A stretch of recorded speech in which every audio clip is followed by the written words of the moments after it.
वाहिगुरु जी का खालसा, वाहिगुरु जी की फतेह। बाबा बूढ़ा जी का जन्म एवं बाल्य अवस्था। बाबा बूढ़ा जी का जन्म भाई सुगा जी के गृह माता गौरा जी के पवित्र गर्भ से गांव कत्थू नंगल जिला अमृतसर में 7 कार्तिक मसद 1563 को हुआ। माता पिता ने आपका नाम बूढ़ा रखा। बचपन के 5-6 वर्ष बीतने के बाद उपरांत माता पिता ने अन्य सभी बच्चों के साथ आपको घर के पशु चराने के लिए बाहर भेजना आरंभ कर दिया। भाई बूढ़ा अपने साथियों के साथ बड़ा सद्व्यवहार करते थे एवं कभी भी उनके साथ लड़ाई झगड़ा नहीं करते थे। भाई बूढ़ा जी की बुद्धि बड़ी उज्जवल थी। उसके हृदय में ईश्वर का भय था। बूढ़ा जी के जन्म के उपरांत उसके पिताजी ने परिवार सहित कत्थू नल से रामदास गांव से जाकर बसेरा किया था। उन दिनों में गुरु नानक देव जी ने करतारपुर नगर बसाकर वहां निवास किया हुआ था। दूर दूर से श्रद्धालु सदगुरु जी के दर्शन करने के लिए उस क्षेत्र में आवागमन करते थे। भाई बूढ़ा श्रद्धालुओं को करतारपुर की ओर जाते हुए देखता। एक दिन उसने एक सिख को बड़ी नम्रता से पूछा कि आप किधर जा रहे हो। सिख ने बताया कि रावी दरिया के पार श्री गुरु नानक देव जी करतारपुर नगर में रहते हैं। आप बड़े प्रभु प्यारे एवं महापुरुष हैं। दूर दूर से लोग उनके दर्शन के लिए आते हैं एवं अपना जीवन सफल करते हैं। सिख से श्री गुरु नानक देव जी की बाबत यह समाचार सुनकर भाई बूढ़े के मन में अभिलाषा उत्पन्न हुई कि यदि कोई सुअवसर बने तो मैं भी दर्शन करने के लिए जाऊं। लेकिन पशुओं को छोड़कर जाना उनके लिए कठिन था।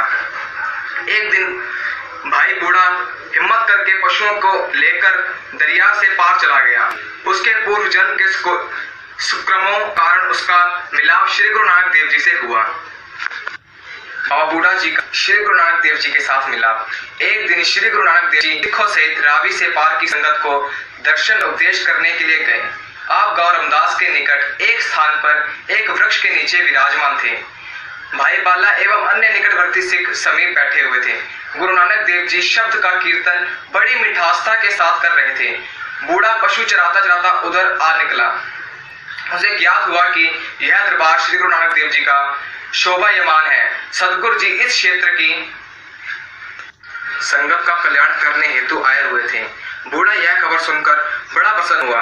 वह गुरु मिलाप के चाह में पशु वहीं छोड़कर शीघ्र ही सदगुरु जी के दीवान की तरफ आ गया। आकर बूढ़ा आराम के साथ दीवान में बैठ गया और शब्द कीर्तन सुनता रहा। शब्द की समाप्ति के पश्चात सदगुरु जी के सम्मान संगत अपने अपने घर की तरफ चले गए, लेकिन बूढ़ा वहीं पर बैठा रहा। सदगुरु जी ने बूढ़े की ओर देखकर कहा, पुत्र तुम्हारा क्या नाम है? तुम कहाँ रहते हो? तुम्हारे पिताजी का क्या नाम है?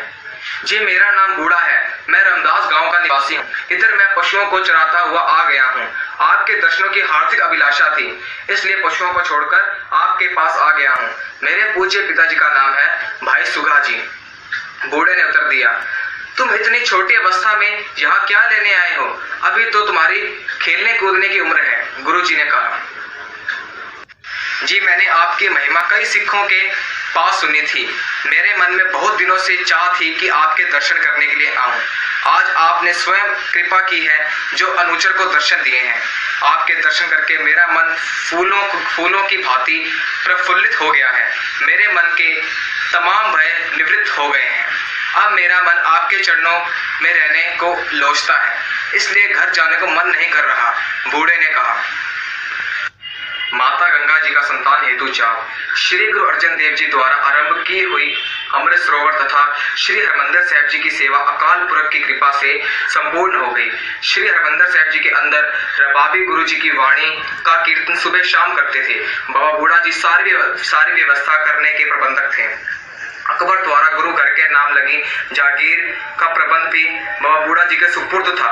बाबा बूढ़ा जी का जागीर की भूमि की देख रेख क्षेत्र के चप्पल की भीड़ में भी आवागमन करते रहते थे। आप कई दिन भीड़ में जाकर टिके रहते थे। इस भीड़ में ही गुरु घर के दुधारू चौपाए रखे हुए थे। लंगर हेतु दूध यहाँ से हर रोज अमृतसर भेजा जाता था। श्री गुरु अर्जन जी का विवाह श्री कृष्णचंद गांव मऊ जिला जलंधर की सुपुत्री माता गंगा जी के साथ संपन्न हुआ था। अभी श्री गुरु रामदास जी का सारा परिवार गुरु के महल इकट्ठा ही रहता था। श्री गुरु रामदास से गुरुगद्दी श्री गुरु अर्जन देव जी को प्रदान की थी।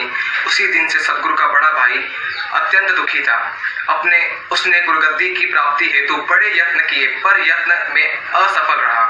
अपने यत्नों में असफल रहने वाला पृथ्वीचंद की वैर भावना दिनों दिन बढ़ती जा रही थी। श्री गुरु अर्जन देव जी के विवाह हुए 12 वर्ष बीत गए, पर आप जी के ग्रह अभी तक कोई संतान नहीं हुई थी। प्रत्येक समय माता बनने की इच्छा प्राकृतिक तौर पर प्रबल होती है, पर यह प्रभु की दात है। जिस पर प्रभु दयाल हो उसकी गोद में दात पड़ती है। कुछ समय तो स्त्री संतान की प्रतीक्षा सब्र संतोष से करती है, पर काफी समय बीत जाने पर जब यह दात प्राप्त ना हो फिर स्त्री बेचैन हो जाती है। यही हाल माता गंगा जी का हुआ। वह हर क्षण संतान की कोशिश में विचलित रहती थी। पृथ्वीचंद की पत्नी के हर समय कटाक्ष एवं व्यंग्य वाक्यों के माता जी का मन अशांत रहता था।